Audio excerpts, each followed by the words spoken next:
राधे राधे बच्चों। अ, आपको इस नई यूट्यूब चैनल में स्वागत है। आज मैं आपके लिए नया चैप्टर लेकर आया हूँ। उसका नाम है लाइफ प्रोसेसेस, इंग्लिश में और हिंदी में जय प्रक्रम। ठीक है, इसमें बहुत कुछ है सीखने वाला और इससे ना सिर्फ व्यक्तिगत तौर से तुम सजग होगे बल्कि एग्जाम में भी काफी सारे सवाल आते हैं। हमें पढ़ने का लक्ष्य ये होना चाहिए कि हम अपने आप को अवेयर करें, सजग करें। ज्ञान लेना जरूरी है, पास करना बात की बात होती है ना। और थोड़ा सा डिले होता। हम पिछला चैप्टर जब कंप्लीट किए तो बहुत लोग का सवाल था कि आपका वीडियो थोड़ा लंबा हो जा रहा है। तो लंबा हो रहा है लेकिन कोई बात नहीं, उसको सीखना है ना। ठीक है, तो आज का चैप्टर हम स्टार्ट करते हैं। देखो, पहला सवाल है तुम्हारी किताब में दिया हुआ, कोई वस्तु है वो सजीव है या निर्जीव है, इसको कैसे पता करें, है ना। तो सबसे पहला हम देखेंगे कि अरे वो अ, गति कर रहा है कि नहीं, यानी कि यहाँ से वहां भाग रहा है कि नहीं।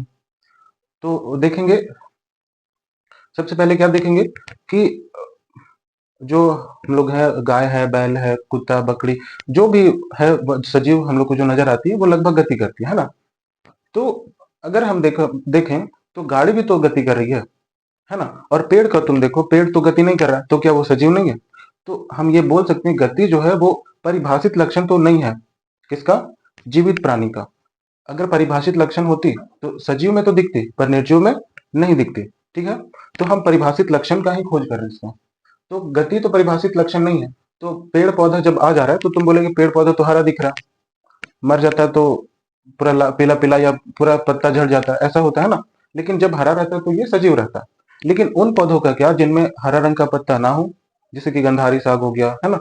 ये सब तो आगे हम देखेंगे। वृद्धि, वृद्धि जो है, वृद्धि को जितने भी सजीव हैं लगभग लगभग सब वृद्धि करता है। लेकिन वैसे निर्जीव भी होते हैं, कुछ कुछ ऐसे भी निर्जीव होते हैं जो क्या बोलते हैं, वृद्धि करते हैं। जैसे तुम लोग हिमालय पर्वत के बारे में सुना होगा। हिमालय पर्वत हर साल लगभग 2 सेंटीमीटर बढ़ रहा है, पता होगा तुम लोग को, है ना। यानी कि हिमालय भी तो वृद्धि कर रहा है, लेकिन हिमालय क्या सजीव है? नहीं है। उसके बाद एक अपवाद और बताते हैं, बौना इंसान का। बौना इंसान जो होता है उसका ग्रोथ रुक जाता है ना। तो क्या वो वृद्धि नहीं कर रहा है, तो क्या वो सजीव नहीं है? है वो सजीव, है ना। तो यह भी परिभाषित लक्षण नहीं हुआ, वृद्धि। आगे हम देखते हैं प्रजनन के बारे में। लगभग हम लोग को जब भी सजीव का ख्याल जब भी आता है तो प्रजनन तो वह कर ही रहा होगा, है ना। तो इसका भी अपवाद है। वैसे लोग भी हैं हमारे दुनिया में जो प्रजनन के काबिल नहीं है, जिसको इंग्लिश में स्टेराइल बोलते हैं और हिंदी में बांझ वगैरह बोलते हैं, है ना। किसी को हर्ट ना हो इसीलिए हम थोड़ा लेट के बोलने में। ठीक है, उसके बाद है एक होता है लायन। लायन यानी कि शेर और टाइगर दोनों को जब मेट कराया जाता है तो खच्चर उत्पन्न होता है ना, खच्चर। और वो खच्चर जो होता है वो अपना जो क्या बोलते हैं वो संतति आगे बढ़ा नहीं सकता, तो वो तो काबिल नहीं है ना, प्रजनन के काबिल नहीं। तो प्रजनन भी उसका ये परिभाषित लक्षण तो इसको नहीं बोल सकते। परिभाषित लक्षण तो हम बता दिए कि वैसा लक्षण जो सजीव में तो हो पर निर्जीव में ना हो। इस चीज को ध्यान देना, ठीक है। अब हम देखते हैं आणविक गति। अब आणविक गति क्या है? क्योंकि हम सजीव हैं, कोशिका के बारे में तो तुम लोग अभी तक पढ़ ही लिया होगा पिछले क्लासों में। तो वहां पे हम लोग देखे थे बहुत छोटी छोटी अंगक होती है, वहां पे प्रोटीन बन रहा है, वहां पे सूर्य के प्रकाश से खाना बन रहा है ना। तो अनेक प्रकार की आणविक गति यानी कि अभिक्रियाएं एक साथ चल रही होती है। तो सजीव हम उन्हें ही बोलेंगे जिनके अंदर आणविक गति हो रही हो। इस यही ही है परिभाषित लक्षण। आप अब समझ गए होंगे कि परिभाषित लक्षण किसको बोलते हैं और इसका एग्जाम्पल क्या, आणविक गति केवल और केवल सजीव में ही देखने को मिलेगी और निर्जीव में नहीं देखने को मिलेगी। इसका अपवाद वैसे तो माना जाता है अपवाद, लेकिन अपवाद वगैरह कुछ नहीं है। वायरस के बारे में बोला जाता है, अगर तुम उसको एक शीशा का बोतल में बंद करके रखोगे तो वायरस उस टाइम पे निष्क्रिय रहेगा, यानी कि उसमें कोई आणविक गति नहीं दिखेगी। लेकिन जैसे ही कोई सजीव में जैसे ही घुसता है तो वो प्रजनन स्टार्ट करने लगता है और अब उसके अंदर आणविक गति बढ़ने लगती है। ठीक है, तो एक टाइम पे वो सजीव में जैसे घुसा उसमें आणविक गति होने लगी, एक टाइम पे नहीं होने रही थी। तो आज भी वैज्ञानिकों के बीच यह अपवाद बना हुआ है कि जो वायरस है या विषाणु है ना, वो क्या सजीव है या निर्जीव है।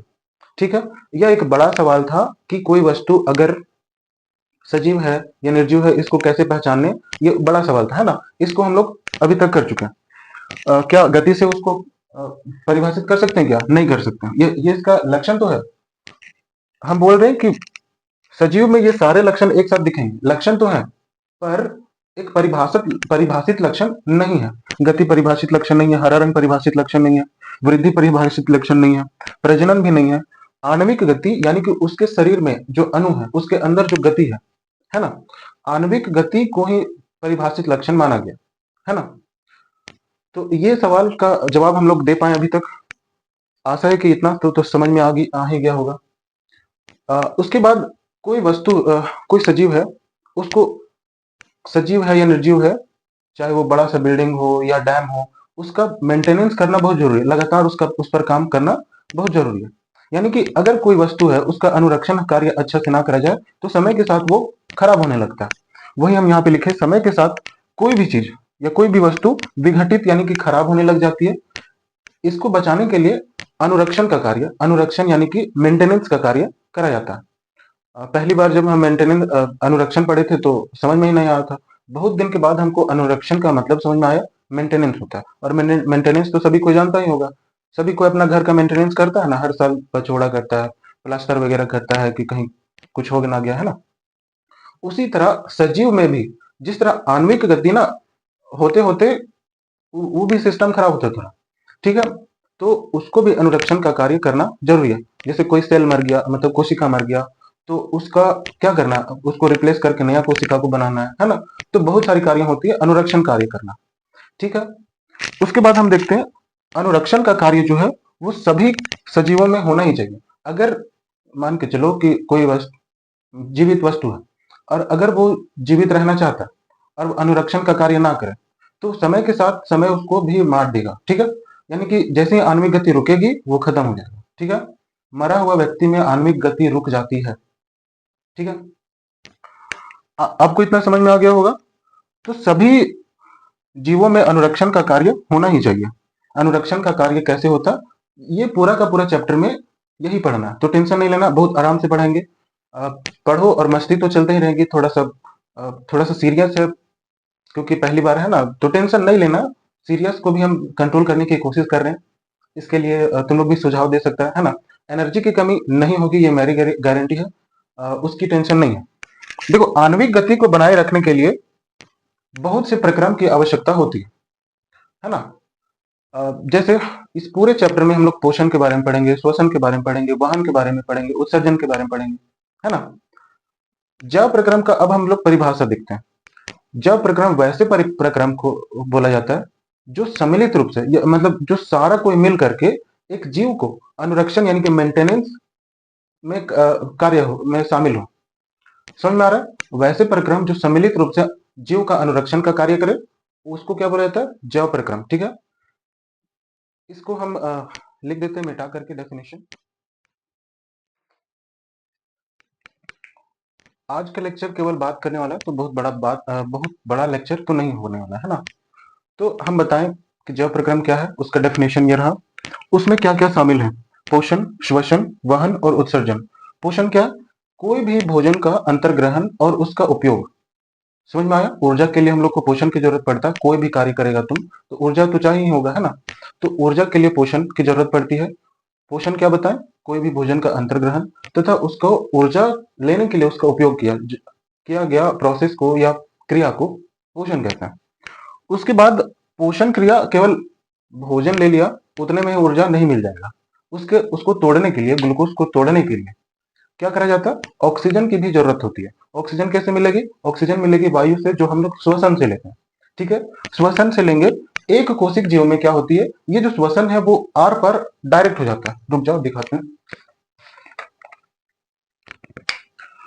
एक कोशिक जीव में क्या होता है, एक कोशिक जीव है तो इसको ऑक्सीजन चाहिए तो बाहर से डायरेक्ट ले लेगा, जो खराब चीज होगा कार्बन डाइऑक्साइड वो डायरेक्ट छोड़ देगा। यानी कि ये जो काम हो रहा है ये विस्तरण के माध्यम से आसानी से हो जा रहा है, ठीक है। लेकिन यहाँ एक दिक्कत है, बहुकोशिक जीव में ये श्वसन की प्रक्रिया आसानी से नहीं हो पाती है। ऑक्सीजन का एक कोशिका में देखो, ये बाहर की कोशिका है, हमारी कोशिकाएं बाहर की ओर है, तो ये थोड़ी हद तक विसरण के माध्यम से कर भी सकती है, लेकिन उनका क्या होगा, जो हमारे शरीर के अंदर है कोशिकाएं, तो उनको उनकी ऑक्सीजन को एक जगह से दूसरी जगह पहुंचाने के लिए हम लोग उपयोग करते हैं वहन तंत्र का।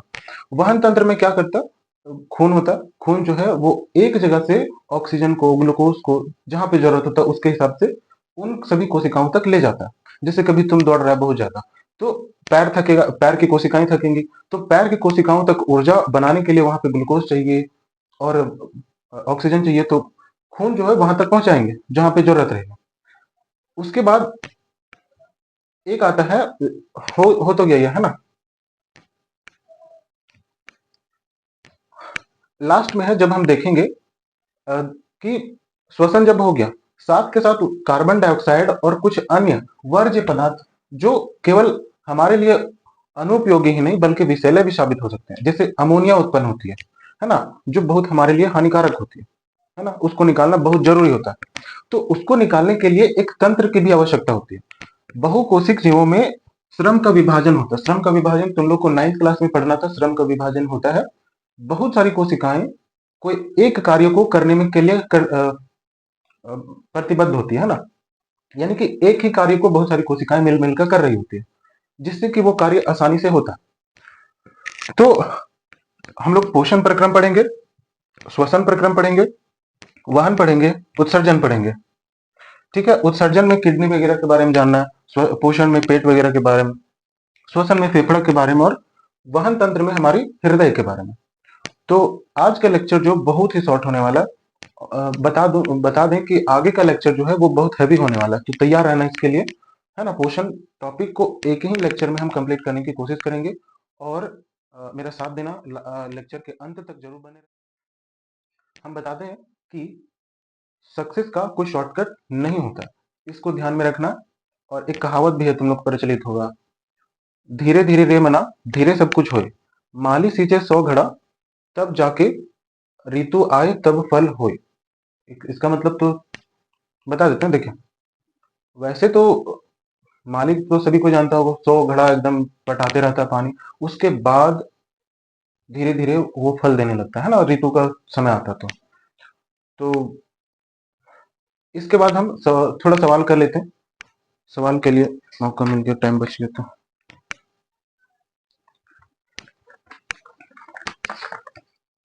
एक प्रश्न है, हमारे जैसे बहुकोशिक जीव में ऑक्सीजन की आवश्यकता पूरी करने के लिए विसरण क्यों अपर्याप्त है?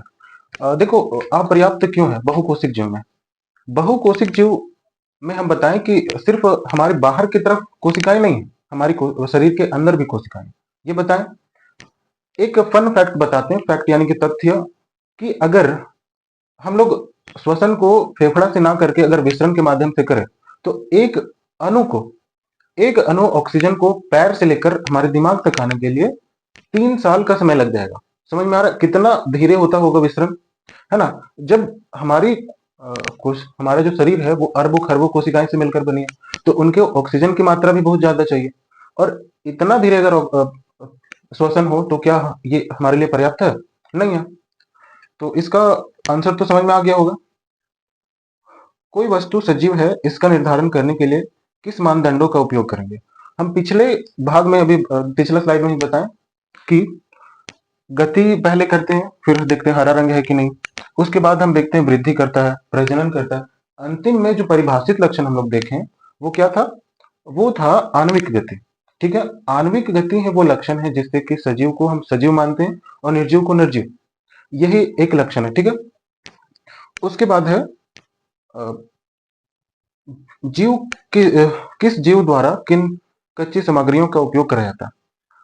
हम पिछले के जब हम कार्बन एवं उसके यौगिक पढ़ा रहे थे, तो हम ये बताएं कि पृथ्वी पर जो जीवन है वो कार्बन के ऊपर ही आधारित है, यानी कि जितना भी जीव है वो कार्बन के आसपास ही इर्द गिर्द घूमते रहता है।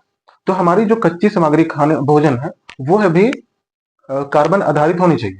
समझ में आया? तो हमारी जो भोजन है वो क्या या खाद्य पदार्थ है वो कार्बन आधारित होती है। अंतिम सवाल है, जीवन के अनुरक्षण के लिए आप किन प्रक्रमों को आवश्यक मानेंगे? देखो, एक प्रक्रम होता है, इसमें 4 प्रक्रम तो हम बता दिए, पोषण, श्वसन, वहन और उत्सर्जन, ये 4 है। एक और प्रक्रम होते हैं जो हमारे ये में पाए जाते हैं, और वो है ये प्रजनन। प्रजनन भी जरूरी है ना, लेकिन ये जीने के लिए जरूरी नहीं है। कोई अगर प्रजनन नहीं भी कर पा रहा है तो वो हंसी खुशी लाइफ बिता सकता है। आप लोगों को यह जानकर हैरानी होगी कि जब 2 या 3 बच्चा हो जाता है तो माँ लोग अपने आप को ये ऑपरेशन करवा करके फेलोपियन ट्यूब को कटवा देती है, और उससे होता क्या है कि और भी ज्यादा बच्चा करने में असक्षम होती है। यानी कि प्रजनन के लिए वो तो असक्षम है, लेकिन फिर भी तो वो जीवित है ना। यानी कि प्रजनन जो है वो जैव प्रक्रम के लिए आवश्यक नहीं है। समझ में आ रहा है? जैव प्रक्रम उन प्रक्रमों को बोल रहे हैं जो एक साथ, जो एक भी अगर गड़बड़ाया तो वो सारा जीवन को खत्म कर देगा। ठीक है, लेकिन ये अगर गड़बड़ाएगा तो कोई दिक्कत नहीं है। ठीक है, हाँ, ये बाद में हमारी जो क्या बोलते हैं वो स्पीसीज, जो प्रजाति है, हमारी जो प्रजाति, इंसानियत प्रजाति है, वो उसको खत्म कर दे सकते हैं। ये प्रजनन अगर सभी में खत्म हो जाए तो ये आवश्यक प्रजनन क्या बोलते हैं, आवश्यक प्रक्रम है जो जैव प्रक्रम के लायक है। ठीक है, प्रजनन को हम लोग इसमें नहीं करते। प्रजनन को भी पढ़ेंगे, प्रजनन अगले चैप्टर में है, बहुत बढ़िया तरीके से पढ़ेंगे। और एनर्जी की कमी दिखे तो कृपया कमेंट करना, जिससे हम लोग को हमको पता चलेगा कि और हम मेरे में कितना सुधार सुधार करना। ठीक है, आज के लिए बस इतना ही। धन्यवाद। ठीक है।